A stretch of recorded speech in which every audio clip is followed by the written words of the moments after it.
You're going into the territory which was completely uncharted. Nobody ever tried to unsmoke the world. The science exists today, and there is no time to spare to solve the problem of smoking.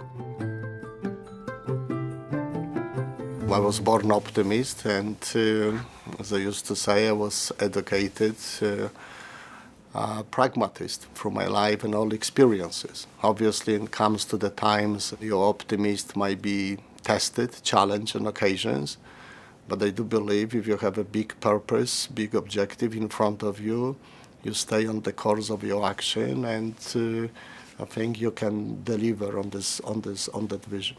Every day I have reasons to be even more optimistic than I used to be.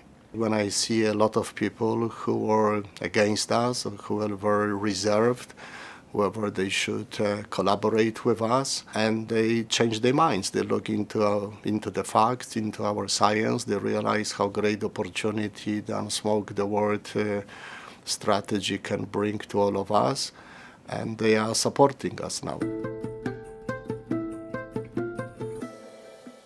Last year, actually, we have, make public our statement of purpose, when we very clearly said that, biggest impact PMI has on the society is to solve the problem of smoking, of combustible cigarettes.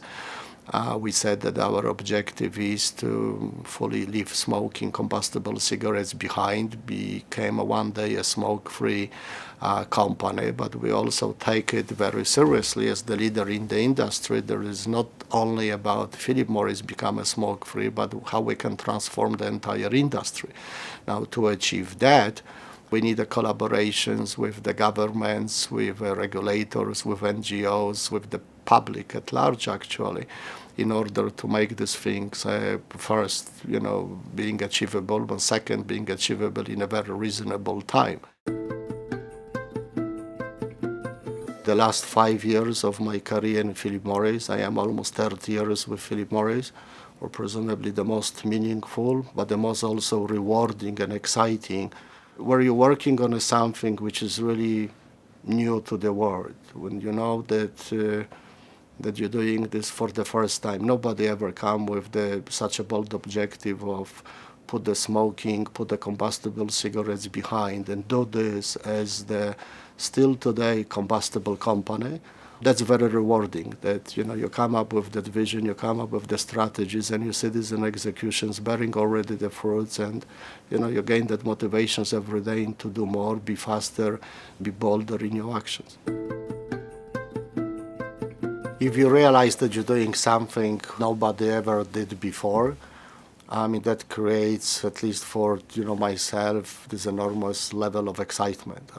That you're going into the territory which was completely uncharted. Nobody ever tried to unsmoke the world. Nobody ever tried to solve the problem of combustible cigarettes. The prime cause of harm generated by the smoking is the outcome of the combustion. Okay, when you burn the cigarette, when you burn the tobacco, you release the thousands of the chemicals. Many of those chemicals are very bad for the human body. If you eliminate the combustion, you actually can achieve a very, very significant reductions in exposures to the toxicants. And obviously, we remained very clear in our communications to the public, to the consumers, that the best way for anybody is never to start smoking. Obviously, if you smoke, the best choice you have is to quit smoking. But we do also have to recognize that, many men and women just don't quit. And for them to change from the one product to the non-combustible product requires changing in behavior. I do recognize that there is still a group of people who don't believe us. That's fine, but I think time comes when we should have conversations, which we should listen to our facts. We should acknowledge the fact that the science and the technology exist today, which did not exist 5 or 10 years ago when you form your opinions and you're still defending today. And, actually depriving smokers and the society at large from access to the products which would improve the quality of life of all of those men and women who otherwise would continue smoking. So it's perfectly okay to disagree with us, but it's not perfectly okay to deprive yourself from ability to have a dialogue with us, to listen, to have conversations, to read our science. We know that our vision is right. Biggest impact PMI has on the society is to solve the problem of smoking. And the faster we recognize this whole thing and start working on strategies, the better we all together will be.